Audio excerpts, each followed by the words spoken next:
Sir నమస్తే అండి, మాది చిలుకూరు. ఢిల్లీ పబ్లిక్ స్కూల్ మీద కొంచెం దుష్పరిచయాలు రావడం వల్ల నేను చాలా స్పందించాను. అది ఇలా రావడం వల్ల మేము బాధాకరంగా ఉంది. మాకు ఢిల్లీ పబ్లిక్ స్కూల్ ఒక ప్రస్థానంగా ఉంది. నేను 3 years మా పాపని జాయిన్ చేశాను. నా హస్బెండ్ ఎక్స్పైర్ అయ్యారు. నేను ఈ స్కూల్లో జాయిన్ చేస్తానో లేదా అనుకుని అటు ఇటు తిరిగిన తర్వాత వచ్చేలా అంటే ఆ శ్రీనివాస్ గారు మా దేవుళ్ళలాగా, అమ్మ అదేమొద్దు, మేము జాయిన్ చేయి, మేము చూసుకుంటామని చెప్పారు. ఇంతమంది ఆయన చేస్తుంటే అసలు అలా ఎలా రాయాలనిపించిందండి. మేము అలా రాసినందుకు మేము చాలా బాధాకరంగా ఉంది. మీరు మాత్రం అలాంటి దుష్పరిచయాలు రాయొద్దు, మా స్కూల్ని బ్యాడ్ చేయొద్దు. మా వల్ల ఈయన వల్ల మాకు ఏ స్కూల్ వల్ల ఏది తప్పు లేదు, కానీ అన్ని సర్టిఫికేట్లు చూసుకోకుండా పేరెంట్స్ అన్ని ఎందుకు జాయిన్ చేస్తారండి? అలా రాసి ఉండాలంటే మీరు కూడా అన్నీ చూసుకోవాలి కదా. రాయాలని అనుకున్నప్పుడు ఇంత ప్రస్థానంలో అసలు మీరు రాయాలంటే అన్నీ చూసుకుని రాయాలి. అలా ఎలా రాసేసారండి మీరు? మీకు మీడియం ఉంటే సరిపోతుందా? దాన్ని కొంచెం వెనక ముందు చూసుకోవాలి కదండి. ఇది చిన్నది కాదు కదా ప్రస్తావన. ఇంత దాన్ని మీరు ఇంత బ్యాడ్ చేసేస్తే ఎలాగండి? మీకు మాత్రం ఇదే చెప్తున్నానండి, ఈ న్యూస్ మళ్ళీ రిపీట్ అయిందంటే చాటా చీపురు ఇచ్చుకోవాల్సి వస్తుంది మా పేరెంట్స్ నుంచి. ప్లీజ్ మీకు రిక్వెస్ట్ చేస్తున్నాను, మీది ఏదన్నా ఉంటే ఫేస్ టు ఫేస్ చూసుకుందాం రండి, అంతేగాని ఇలాంటివి మాత్రం వద్దు. రాజనారాయణ, నేను హ్యూమన్ రైట్స్ సర్వీస్ చేస్తాను. అలాగే అన్ని గ్రామాలకు వెళ్తాను, అన్ని స్కూళ్ళు చూస్తూ ఉంటాను. అదే పదంగా మా మనవరాలను కూడా ఇక్కడ జాయిన్ చేసాం. జాయిన్ చేయడం కారణం ఏంటంటే, మా అల్లుడి గారు చనిపోయారు. చనిపోయినప్పుడు ఇది పరిస్థితి అని చెప్తే, నీ మనవరాలను చదివించి అన్నీ చూసుకుంటే పూచి నాది అని చెప్పి నాకు ఆయన చెప్పడం జరిగింది. చూసుకున్న ఈ 4 సంవత్సరాల నుంచి కూడా స్కూల్ బ్రహ్మాండంగా నడుపుతున్నారు. ఏదైనా ఉంటే మేము అడుగుతాం, ఏ పొరపాటు లేదు. సరే, ఇవాళ గురుమూర్తి గారు ఈ దుష్టాచారం చేస్తున్నారో ఇది కరెక్ట్ కాదు. మీరు ఒక టీచర్గా ఉండి అన్నీ తెలుసుకుని మీరు ఎదరికెళ్తే బాగున్నాం. టీచర్గా ఉండి పిల్లలకి టీచర్లకి కూడా సమాధానం చెప్పవలసిన బాధ్యత మీది. అటువంటి డెవలప్ చేయవలసిన బాధ్యత ఎమ్మెల్సీ బర్రా గోపి గారు. ఇక మీరు నిన్న మాట్లాడింది అది కరెక్ట్ కాదు, మీరు అది ఉపసంహరించుకోండి. మీరు స్టేట్ గవర్నమెంటో సెంట్రల్ గవర్నమెంట్ అనేది కూడా అర్థం లేకుండా మాట్లాడారు. అది మీరు ఉపసంహరించుకోండి.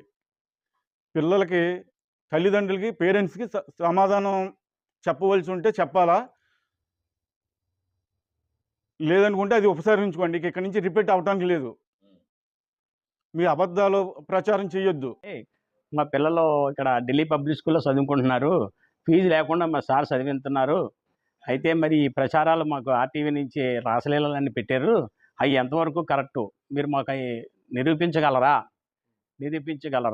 నిరూపించగలిగితే రండి, మమ్మల్ని రమ్మంటారా, మీరు వస్తారా? వచ్చి మేము ఫేస్ టు ఫేస్ మాట్లాడతాం. మా సార్ శ్రీనివాసరాజు గారు దేవుడితో సమానం. మాకు ఈ స్కూల్ నుంచి మాకు ఎటువంటి ఇబ్బందులు లేవు. దయవుంచి మీరు ఎటువంటి ప్రసారాలు చేయకూడదని కోరుకుంటున్నాను. నా పేరు వీరాజు, మా చిన్నమేరం. మా పాప ఇంటర్మీడియట్ ఇక్కడే చదువుతుంది. ఈ మధ్యలో టీవీలో రాజుగారి కోసం ప్రసారాలు వస్తున్నాయి. మేము చాలా చూస్తున్నాం, రాష్ట్రాల్లో అవి జరుగుతున్నాయని చెబుతున్నారు. ఎందుకు చేస్తున్నారండి ఇవన్నీ? రాజుగారు మంచితనం చాలా లోకుగా తీసుకుంటున్నారండి అందరూ. మా పేరెంట్స్ అందరం కూడా మేము సీరియస్గా తీసుకుంటే చాలా వరకు వెళ్తుందండి. ఇదేంటన్నది ఇక్కడితో ఆపాలనేది. ఆపకపోతే మేము చాలా సీరియస్గా తీసుకుంటాం. ఇది మరి ఎక్కడి దాకా వెళ్తుంది అన్నది తెలియదండి. ఈ రాత్రిళ్ళు అయ్యి అని చాలా ఫేక్ న్యూస్గా చెబుతున్నారండి. మా రాజుగారి దగ్గర మాకు తెలుసండి, మా పిల్లల్ని ఫ్రీగా చదివిస్తున్నారంటే మా లేబర్గా మేము కూలి పని చేసుకునే వాళ్ళం కదండి. ఎందుకు చదివిస్తున్నారండి రాజుగారు? మా మంచితనం చూసే కదండి ఆయన మంచితనం అండి. అది ఎంతమంది పేరెంట్స్కి అబ్జెక్షన్ లేదు, పేరెంట్స్ ఏమీ లేదు, మీరందరూ బయట వాళ్ళు ఎవరండి ఇంత కామెంట్గా ఎందుకు చేస్తున్నారు మా మీద? ఏదైనా ప్రాబ్లం ఉంటే వచ్చి మాకు చెప్పండి, మాతో మాట్లాడండి. ఈ డిపిఎస్ పర్మిషన్ లేదండి, మా దగ్గర పర్మిషన్ పేపర్ ఉంది, ఢిల్లీ పబ్లిక్ స్కూల్ పేరు మీద ఒక సెక్రటరియట్ సైన్ చేసిన దాని మీద దాని సెక్రటరీ గారికి సైన్కి వాల్యూ లేదా? మరి ఎలా మాట్లాడుతున్నారు మీరు? ఇదంతా ఒకసారి వచ్చి చూసుకోండి కావాలంటే. అంతేగాని ఎవరో ఎవరి కోసం వత్తాసు పలుకుతూ ఈ సంస్థ నాశనం చేయాలని మాత్రం చూడొద్దు. ఎవరు చేస్తున్నారో, ఎందుకు చేస్తున్నారో, మీ టీచర్స్ అంతా మేము ఉద్యమించామనుకోండి ఎలా ఉంటుంది అనేది మీరు ఆలోచించుకోండి. మేము ఎంత దూరం వెళ్ళగలమో మీరు ఆలోచించండి. కానీ ఎందుకు ఇది సమస్యను ఎందుకు నాశనం చేస్తున్నారు? ఎంతమంది పిల్లలు ఫ్రీగా చదువుతున్నారు ఇక్కడ? చాలా మంది చదువుతున్నారు ఇక్కడ ఫ్రీగా. వాళ్ళందరూ కళగా ఉన్న DPS లో చదవాలి, కళని కూడా నిజం చేసుకుంటారు. అటువంటి వాళ్ళు మీరు ఇలా చేయడం కరెక్ట్ కాదు. ఒకసారి మీరు ఆలోచించండి, ఎందుకు జరుగుతుంది ఇది, ఎవరి కోసం ఇది సంస్థ కోసం మీరు ఎగ్జిట్కి రావద్దు. అసలు సంస్థ మీకు అనవసరం అండి. ఇదంతా ఈ సంస్థ మీకు ఏమీ హాని చేయట్లేదు కదా. ఎంతమంది పేరెంట్స్ ఫ్రీగా చదివిస్తున్నారు? ఒకసారి వచ్చి చూడండి, రండి ఒకసారి రండి, దయచేసి రండి, మీరు అందరూ చూడండి కావాలండి. ఎంతమంది పేరెంట్స్ ఉన్నారో వాళ్ళకి పేరెంట్స్కి నేను అబ్జెక్షన్ మీకెందుకు? First point. గోపీమూర్తి గారు నేను ప్రత్యేకంగా అడుగుతున్నారు, సార్ ఎందుకు సార్ ఎవరిచ్చారు మీకు వెనక? ఎవరికి వత్తాసు ఇది మీరు పలుకుతున్నారు? మేము టీచర్స్ అండి. నేను 20 సంవత్సరాల నుంచి టీచింగ్ ఫీల్డ్లో ఉన్నాను. 20 సంవత్సరాల నుంచి నేను డిఫరెంట్ స్కూల్స్లో చేసుకుంటూ వస్తున్నాను. ఏ స్కూల్లో నాకు ఇలాంటి ప్రాబ్లం లేదు. మీరు వచ్చిన తర్వాత ఇలా ఎందుకు అన్నారో నాకైతే అర్థం కావట్లేదు సార్. నా రిక్వెస్ట్ ఒకటే సార్, ఒక సంస్థను నాశనం చేయొద్దు. మన స్టేట్లో ఉన్న మంచి స్కూల్స్లో ఇది ఒక స్కూల్. ఈ స్కూల్ని నాశనం చేయొద్దు దయచేసి. తెలంగాణ స్టేట్లో కార్పొరేట్ స్కూల్స్ అన్నీ ఎంత బాగా ఉంటున్నాయి. మనకు ఎందుకండి దరిద్రం అంతా? ఇదంతా ఇలా చెయ్యొద్దు దయచేసి. ఒకసారి ఆలోచించండి మీరు ఎందుకు చేస్తున్నారు? ఎవరికి వత్తాసు ఇదంతా? ఎవరి ప్రమేయము ఇదంతా?